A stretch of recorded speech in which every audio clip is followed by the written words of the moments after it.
Part 8. The people who admires my works looked, with so much amusement. Ngayon na kilala na nila ako, mas tumindi ang kanilang kagustuhan na mabili ang mga gawa ko. Hindi ko iyon inaasahan. They treated me like I can give them fortune. Kahit na siguro ay kabaliktaran dahil ako naman ang kikita sa painting na bibilhin nila. But Norman told me that some of them has a plan of selling the paintings in much bigger price. Kulang na lang daw ay doblehin ang halaga na ibinayad sa akin.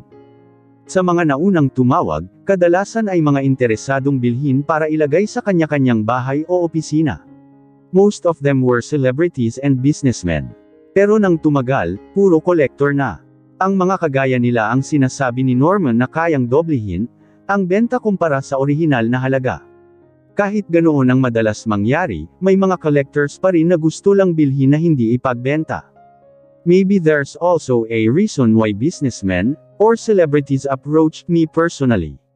Mahal na ang painting kapag nakuha nila sa mga collectors, kaya personal na silang kumakausap sa akin. Pero halos hindi yun posible, sa yaman nila sigurado akong wala lang sa kanila ang pera. Sunod-sunod ang mga gustong kumausap sa akin. They usually asked where I came from. Tinatanong din nila ang inspirasyon ko sa bawat pagpinta. I will just answer them honestly that I am an orphan, who's living by myself for years and used painting as a source for my daily needs. Hindi nila inaasahan kapag sinasagot ko iyon. Si Norman ang sumasagot sa tawag dahil siya ang mayroong cellphone. Nakakahiya na dahil pabigla-bigla ang tawag na nakakaabala sa ginagawa niya. Kapag nakakuha ako ng pera sa auction, bibili ako ng cellphone para ako na ang sisigot. I'm fine with it, he assured me. Umiling ako. Masyado na nakakaabala. Mahina siyang tumawa saka tinaasan ako ng kilay. I can be your secretary, though. Hindi niya ako hinayaang mag-isang pumunta sa mga lugar na gustong makipag-meet. Mahirap para sa akin noong una, dahil hindi ko naman kilala ang kinakausap, hindi pa kasali na madalas lalaki ang nagiging kausap ko. Pero ngayon sinusubukan ko na kainin mag-isa. Ayoko na makaabala pa kay Norman kaya nagplano na ako na dapat gawin. Sinabihan ko siya na huwag muna makipagkita dahil wala pa naman akong painting na nagawa. Painting ang habol nila kaya kahit makipag-usap ako ngayon, wala ring pupuntahan dahil wala naman akong dala na gusto nila. Wala pa akong ibang gawang painting maliban na lang sa painting para sa auction. Marami ang nag-aabang kahit na sabihin kong hindi magiging madali ang pagpinta, lalo na't walang masyadong ideya ang pumapasok sa isip ko sa panahon ngayon. Hindi ko inaasahan na makakatanggap ako ng ganito katinding suporta sa pagpipinta. Dahil nagsimula lang din akong magpinta sa kanahasa habang kumikita sa pamamagitan ng paghahatid ko kay Miss Elisa noon. Hindi ko na alam kung nasaan posible ako ngayon kung wala si Miss Elisa. Kaya ang unang gagawin ko ay ang bumawi sa lahat na nagawa niya sa akin.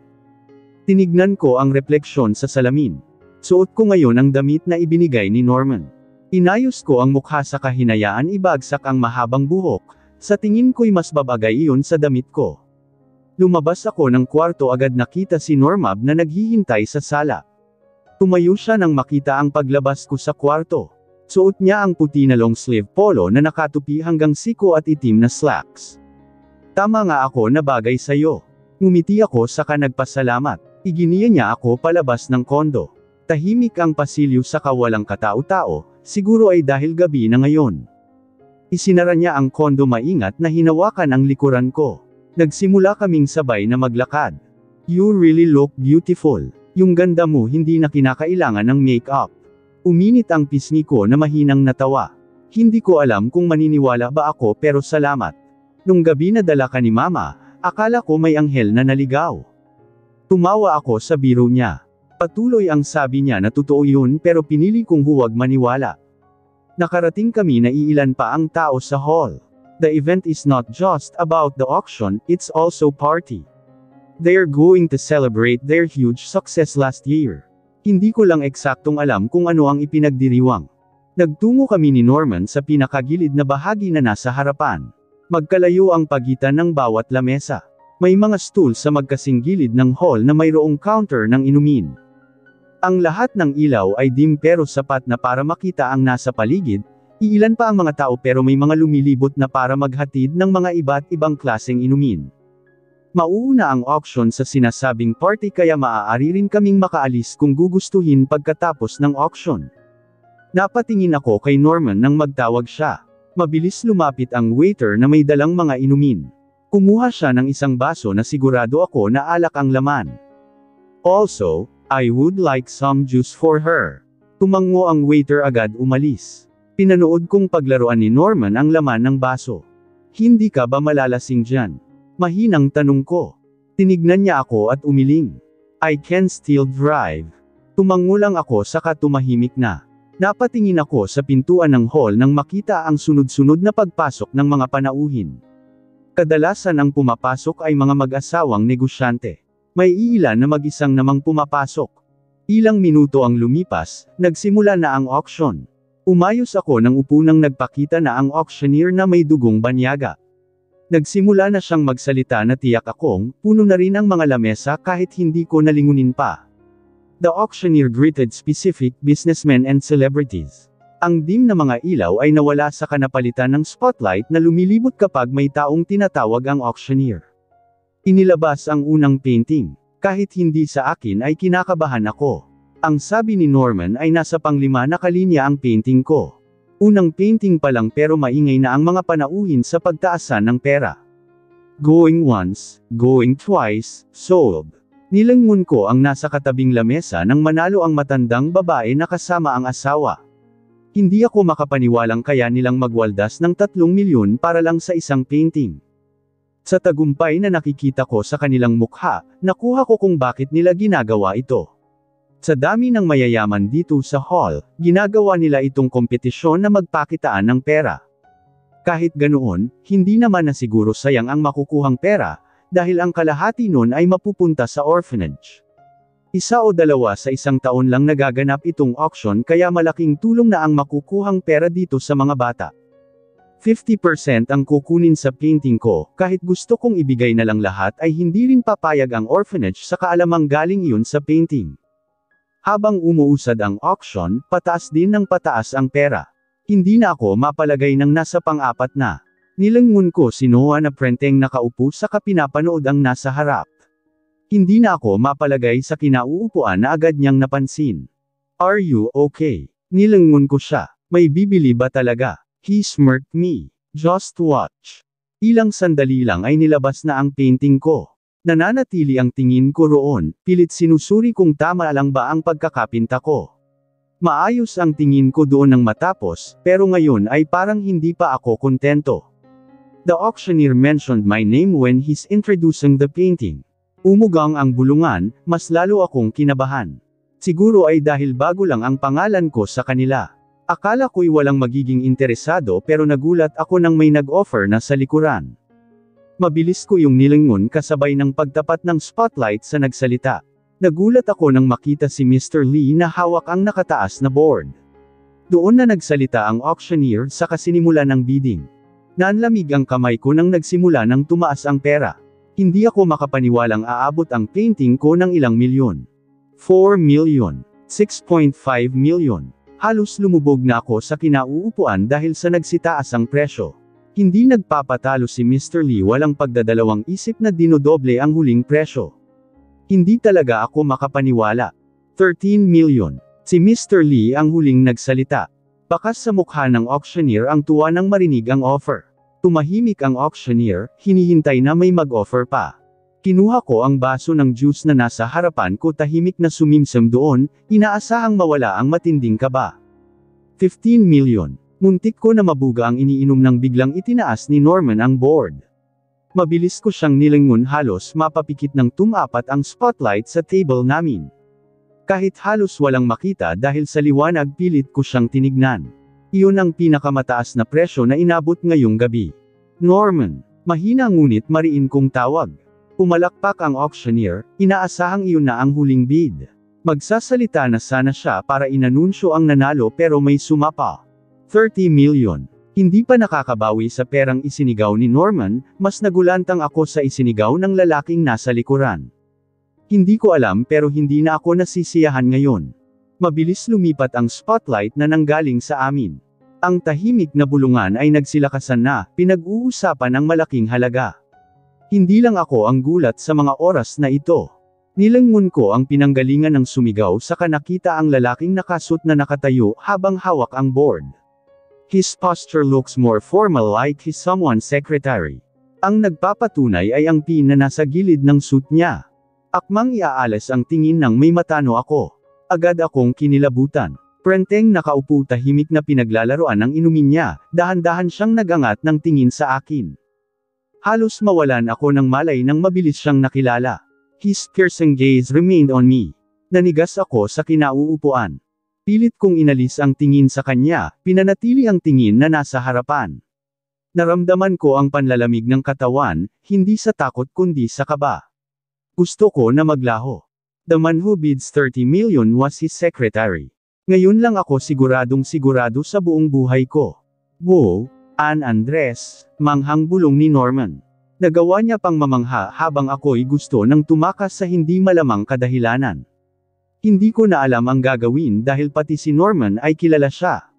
Sa reaksyon ko ngayon, parang ako lang ang hindi nakakakilala sa kanya sa buong hall.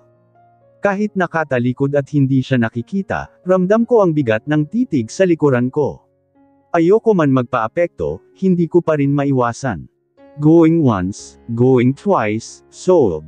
Nagpalakpakan ang lahat sa naging resulta ng bidding, maliban sa akin. Kahit ako ang may-ari ng painting, hindi ko magawang matuwa. I really don't mind losing because of him, natatawang bulong ni Norman. Sinusubukan niya akong kausapin pero hindi ko magawang sumagot dahil sa iniisip. Sa laki ng naging bid, hindi ko alam kung saan ko gagamitin ang pera. Ang unang pumasok sa isip ko ay ang ibalik sa kanya iyon ng buo. Pwede bang isauli yung pera? Wala sa sariling sabi ko kay Norman. Lumipat ang tingin niya sa akin. Kumunot ang kanyang noo. I don't think so. Matatanggap mo ang pera na kalahati na dahil sa orphanage, nagtataka pa ring sagot niya. Tumango ako saka natahimik para mag-isip. Nanatili ang tingin ni Norman sa akin, nagtataka pa rin kung bakit ko naitanong iyon. Siguradong nagtataka rin siya kung bakit ganito ang reaksyon ko, lalo na't may 30 million na ako sa painting. He's thinking I should be happy, but I can't. You should try to talk to Dave Andres. I'm not sure if it'll work, but maybe it's possible to get your painting back. Muli akong napatingin sa kanya. Kung makukuha ko ang painting, tiyak na maibabalik ko rin ang pera. Hindi basta-basta yan tumatanggap ng meeting kaya hindi ako sigurado kung makakausap mo rin. Ganoon ba? Wala sa sariling sabi ko. Tumango siya at sandaling natahimik. Pwede ko bang matanong kung bakit mo gustong ibalik ang pera? Masyadong malaki ang pera, Norman, dahilan ko. Oo, malaki nga. Pero hindi yan magiging kawalan para sa kanya, aniya. Umiling ako, determinado pa rin maisauli ang buong halaga. Hindi ko maisip na magkakaroon ako ng utang na loob sa isang Andres. Hanggang maaari, ayoko na magkaroon pa ng kahit anong koneksyon sa kanila. Nagsimula na ang selebrasyon dahil tapos na ang auction. Nanatili kami sa upuan kahit maaari na kaming umalis. Hindi rin nagsasalita si Norman, tila hinihintay lang akong mag-ayang umuwi. Pwede na ba tayo umalis? Tanong ko kalaunan. Agad siyang tumayo. Sure, let's go. Tumayo ako na bigla nang makita ang grupo ng mga lalaki sa likuran na nag-uusap. Muli kong naalala ang mga lalaki sa hasyenda. Huminga ako ng malalim at pilit kinalma ang sarili. Gusto ko maniwasan pero hindi ko kinakaya. Naramdaman ko ang paglapit ni Norman sa akin. Close your eyes and take a deep breath, he whispered. Tahimik kong sinunod ang sinabi niya. Hindi ito ang unang beses na nangyari ito. Ilang minuto akong nakatayo bago niya ako dinala palabas ng hall. Bago pa tuluyang makalabas, nilangon ko ang inuupuan niya kanina saka nakitang bakante na iyon. Nagpatyanod ako sa hila ni Norman hanggang sa makarating ng parking lot. Tumunog ang sasakyan saka iginiya niya na ako palapit doon. Bumagal ang lakad ko ng may matano, nakatayo sa kaprenteng nakasandal sa isang itim na sasakyan. Madilim ang parking lot pero hindi ako pwedeng magkamali sa nakikita. Nilingan ako ni Norman nang tuluyan na akong natigil sa paglalakad. Hey, what's wrong? Matagal bago ako nakasagot, naibalik ang sarili sa pagkakatulala. Hindi ko alam kung tama bang lumapit ako, pero wala na akong ibang magagawa para lang maibalik ang pera. Ilang beses lang sa isang taon mangyayari ang auction, hindi ako sigurado kung makakasali pa ba ako sa susunod na taon. Pero kahit ganoon, hindi ko kakailanganin na ganoon kalaking pera. Ang makukuha ko sa art gallery ay siguro sapat na para makatulong ako sa kondo pati kapag nakapag-ipon ay bubukod na. May kakausapin lang ako. Kumunot ang noo niya sa katinanaw ang tinitignan ko. Are you sure? Ayokong lumapit pero ako ang may sadya. Tiyak mas mahihirapan akong matulog mamaya kapag hindi ko nagawa ang dapat gawin. Hanggang sa maaari, sana ito na ang huling pag-uusap ko sa kanya. Magagawa kong umakto na walang nangyari sa pagitan namin noon. Maaari ko siyang makausap na parang isang kakilala lang. Oo, sandali lang to. Tumango siya sa kanauna nang nagtungo sa sasakyan. Naglakad na ako patungo sa kanya, napansin ang panunood niya sa bawat paghakbang ko. Bago tuluyang makalapit, nakita ko ang pagtapon niya sa isang bagay na may baga sa kamabilis na tinapakan iyon. Nang makalapit, napatunayan kong tama nga ang nakita ko dahil sa naiwang amoy ng tinapon niya. Tumayo ako sa harapan niya na halos manghina nang sinalubong ako ng madilim niyang tingin. Tahimik akong napalunok. Naninigarilyo ka? Kalmadong sabi ko. Yumigting ang kanyang panga. Ang maliit na panglo ng ilaw galing sa buwan ay sapat na para makita ko ang bawat ekspresyon niya. Hindi siya nagsalita kaya tumango na ako para magpatuloy sa totoong sadya ko. Kung maaari, sana ibalik mo ang painting sa akin. Hindi ko matatanggap ang pera na ibibigay mo. His eyes narrowed. Sandali akong natigilan pero muling nagpatuloy ng makabawi. Magiging madali siguro iyon sa'yo dahil ikaw ang bumili, kumpara sa akin na nagbenta. Pwede mo pa ibalik ang painting ngayon hanggang sa hindi pa nahahati, nakakarating sa akin ang kalahati ng pera. You want me to give your painting back? Malamig na sabi niya. Natigilan ako nang bigla siyang nagsalita, tila inaasahan ko namang sisigot siya pero parang hindi ko lang napaghandaan. Tumango ako. Walang emosyon siyang nakatingin sa akin. I won't do it. He sounds really determined. Hindi ako nagpakita ng reaksyon kahit na hindi ko na alam ang susunod na sasabihin sa sagot niya.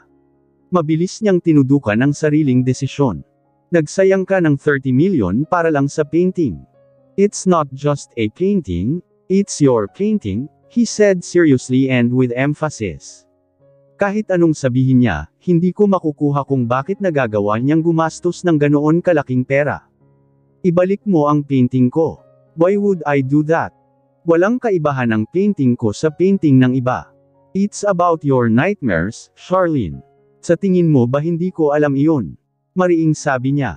Natigilan ako. Ang mabibigat niyang tingin sa akin kanina ay biglang nanghina, tila may naalala. Kung ganoon nga, ano yun para sa'yo? Yumuko siya sa kamariing pumikit. Pinipigilan ang sarili. Tungkol iyon sa akin kaya bakit ka nangingialam? His jaw clenched as he looked me, like he just accepted my challenge to answer my questions. Gumastos ka ng 30 million para sa pangungot ng iba. Then what about it? Paano kung ganoon nga ang plano ko, Charlene? Nakakapanibago ang paggamit niya sa pangalan ko, dahil noon pa man, hindi niya ginagamit iyon. Those nightmares was the reason why I lost you. Kung painting lang ang paraan para ikaw ang lumapit sa akin, bibilhin ko lahat ng painting mo, hamina ang boses niya. Hindi ako makapaniwala sa sinasabi niya. 30 million ang ibinigay mo para lang sa painting na iyon, muli kong sinubukan ibalik ang unang pinag-usapan. It's nothing to me. Hell, I could give every bit of my money just to have you. Painting lang ang gusto kong pag-usapan pero umabot na sa ganito. Maayos ang isip ko, mabilis kong nakuha ang ibig niyang sabihin. He's stating words that he wants me back. Hindi ako manhid para hindi iyon bigyan ng pansin. Nais ko man pigilan ang sarili na isipin ang mga narinig noon sa lungsod pero hindi ko mapigilan. May plano ka bang gawin akong kabit? Mahinang sabi ko. Mas lalo siyang nanghina sa tanong ko, tila hindi iyon ang gusto niyang pag-usapan pero kailangan sagutin dahil sa tanong ko. It's just you from the start, he stated calmly. Narinig ko na noon lahat, itatanggi mo pa rin. Ayokong maging emosyonal pero hindi ko napigilan. Ang matagal na sakit na tinatago ko noon sa hasyenda ay biglang nabuhay na muling naramdaman. Umayos siya nang tayo sa kasinubukan akong abutin. Umatras ako. Namumungay ang mata niya akong tinignan. Naghintay ako na sabihin mo sa akin ang tungkol sa bagay na iyon pero hindi mo ginawa. Nanlabo ang mata ko sa nagbabadyang luha. Muli niya akong sinubukang abutin. Mabilis akong umatras. It's just a mistake. Tayo ang mali, Dave. Umawang ang labi niya saka nagulat sa biglaang pagtaas ng boses ko. Paano mo nakakayang pumunta sa gubat sa gayong may asawa sa kaanak ka na pala? Hindi ka ba guilty? I don't have a wife. It's just. Sa tingin mo papaniwalaan kita. Agresibong sabi ko. Marahan siyang umiling saka muli akong sinubukang abutin. Nahawakan niya ang siko ko pero agad akong pumiglas dahilan ng pagbitaw niya. Umangat ang tingin niya sa akin. He looked me with so much pain and longingness in his eyes. He wants to hold me but I won't let him. Instead of being aggressive, let's talk about this calmly. Hindi tayo makakapag-usap ng maayos kung hindi ka kakalma, marahang sabi niya. Umiling ako sa kasinubukan ibalik ang sarili. Tinignan ko siya sa kasinalubong ang nanghihina niyang mata. Ibalik mo ang painting ibabalik ko sa iyo ang pera. Bago tuluyang tumalikod, nakita ko ang matinding panlulumo sa kapagkabigo sa kanyang mata. He's in pain but however, it hurts me more.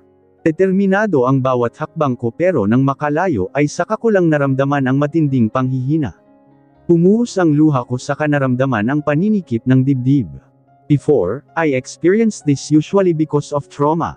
Pero ngayon, alam kong iba na ang rason. Until now, I still can't figure out why I'm feeling like this when I'm with him. Hindi ko alam kung ito ba ang tinatawag na pagmamahal o pagkagusto lang.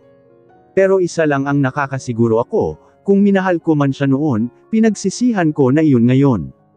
I composed myself quickly before I walked towards Norman. Nadatnan ko siyang nakasandal sa harapan ng kanyang sasakyan, dahil sa madilim na parking lot, tiyak akong hindi niya nahalata ang bahagyang pamamaga ng mga mata ko. Malalim na ang gabi kaya diretsyo na kaming umuwi ng kondo. Maayos na ang itsura ko nang makarating kaya, wala siyang naging ideya sa nangyari sa parking lot. Hindi rin siya nagtanong tungkol sa naging resulta ng pag-uusap kaya sigurado akong ipinagbukas niya na lang. Painting lang ang sadya ko pero umabot na sa ganoon. Hindi ako kailanman nagsabi sa nararamdaman ko habang nasa hasyenda, kaya nakakagulat na nasabi ko yun ngayon. He should be responsible for his family, dahil ganoon din ang pagkakilala ko sa kanya noon. He's not the type who will run from responsibility, especially if he got his fiancée pregnant. Hindi niya magiging fiancé iyon kung hindi niya mahal. And while me, I'm just one of maybe, temptations. Something happened between us and that's a sin. They're not yet married but still, he's committed. It feels like I'm just one of their obstacles, of being in relationship that will make them stronger. Hindi ko nagustuhan ang iniisip sa sarili pero iyon ang totoo. Gusto kong bigyan ng pagkakataon, ang sarili na mga tuwiran kagaya ng wala akong kaalaman na may mapapangasawa na siya. Pero naiisip kong hindi iyon sapat na rason para masabing wala akong kasalanan. Lalo na't hindi lang ang asawa niya ang nagawan ko ng kasalanan, kundi na rin ang magiging anak niya. Nakakabaliw isipin na sa sarili ko lang ibinubuntong ang naging kasalanan kahit nakasama ko naman si Dave nang gawin iyon. Kahit siguro isampal ko sa kanya, ang tungkol sa nangyari noon sa pagitan namin ay wala siyang magiging pakialam. Napatunayan ko iyon sa naging pag-uusap namin sa parking lot. Hindi ako makakatulog kung hindi ako uminom ng pampatulog. Minsan na lang akong umiinom noon dahil sa tingin ko'y hindi iyon maganda. Pero sa ngayon, kailangan kong matulog para makapagpahinga sa kasandaling makalimutan ang iniisip. Kinabukasan, hindi nawala sa isip ko ang nangyari sa parking lot. Habang kumakain ng umagan, nagtanong na si Norman tungkol sa napag-usapan tungkol sa painting. Isa sa uli ba ang painting? Hindi ako agad nakasagot dahil hindi rin ako sigurado. Siguro ibabalik niya rin. Anong sabi niya kagabi? Ayos lang sa kanya. Tahimik akong lumunok. Hindi pa ako sigurado pero pipilitin nating ibalik yung painting. Tumango siya saka tumahimik. Muli lang siyang nagsalita nang natapos na kami sa pagkain pero nananatili pa ring nakaupo. I don't know if I should ask this, but I'm really just curious. Ibinaba ko ang baso na ininuman, binigay ang atensyon sa kanya. Alam kong sa Hacienda Andres ka nanggaling kaya. I'm just wondering if there's something going on between you and Dave before you left. Napatikhim ako, hindi napaghandaan ang naging tanong niya. Nakita ko ang pamamaga ng mata mo kagabi, kaya hindi na ako nang usisa pa. Also, there must be a reason why you want to get your painting back. Aside from the big price, maybe you don't want to get some money from him. Hindi ako nakapagsalita. Gusto kong sabihin na hindi ganoon iyon, pero may punto siya na tama sa mga naging rason ko. I don't mind if you don't answer my question. I'm just concerned as your friend, especially if it's possible that he's involved about your trauma too. Umiling ako saka ipinahiwatig na mali ang kanyang huling sinabi. Naging kaibigan ko lang noon, ayaw kong magkaroon ng utang na loob. Matagal niya akong tinitigan bago tumango, bilang pagtanggap sa naging sagot ko. Kalaunan, tumayo rin siya nang may tumawag sa kanyang cellphone. Nagpunta siya ng sala saka kinausap ang tumawag. Naging abala naman ako sa paglilinis ng lamesa pati paghugas ng plato. Nasa kalagitnaan ako ng paghuhugas nang pigilan ako ni Norman pumalit sa pwesto ko. Hindi na ako umapila nang makitang determinado siyang palitan ako. Bago pa ako makaalis sa tabi niya, nagsalita na siya. Someone called about your painting. Natigilan ako at tinignan siya, hinihintay ang pagdugtong niya sa sasabihin. Dave Andres bought the painting but it's only 10 million. Malaki pa rin iyon. It's the usual price that you will get in an auction, Charlene. Hindi na iyon masama, lalo na't kukunin pa ang kalahati para sa orphanage. Hindi ako nakasagot, labag pa rin sa loob ang ganoon kalaking halaga. Pero baka sadyang ayaw ko lang tanggapin dahil nanggaling kay Dave. He's really determined to give that amount of money. Lalo na't ang natirang 20 million ay i-donate niya, hindi na nakatanggi ang orphanage. Kung hindi mo tinanggihan ang unang pera, parang 25 million na rin ang nadonate mo. It's not bad after all, Charlene. Hindi ko alam kung tama ba ang ginawa ni Dave, dahil kahit ngayon ayaw ko pa rin sa kinalabasan ng naging desisyon niya, maliban na lang sa donation. Siguro nga hindi ko talaga matatanggap ang pera na nanggaling sa Aing Andres, kahit noon pa man sa perang iniabot ni Donya sa akin. Nais ko pa sanang magreklamo tungkol sa 5 million na nasa sa akin pero hindi ko nakakayaning makausap siya. Sapat na ang nangyari sa pagitan namin kagabi. Nang maghapon, kinailangan na naming pumunta ng grocery. Sumama ako para makatulong. Siya ang tumutulak sa cart habang ako, ang kumukuha sa sinasabi niyang item na wala na sa kondo. Tahimik kami at nag-uusap lang kapag may mga katanungan sa isa't isa tungkol sa bibilhin. Nakapokus ako sa pamimili ng mapasulyap sa liquor section. Natigilan ako. His wide frame were noticeable. Hindi man nakikita ang mukha, kilala ko ang tindig ng katawan niya. He gathered attentions without even trying. Ang mga namimili ay kulang na lang ay silipin siya para makita ang mukha. I'd want to believe that this is just a coincidence, but a sudden feeling came over me, it's convinced me it wasn't.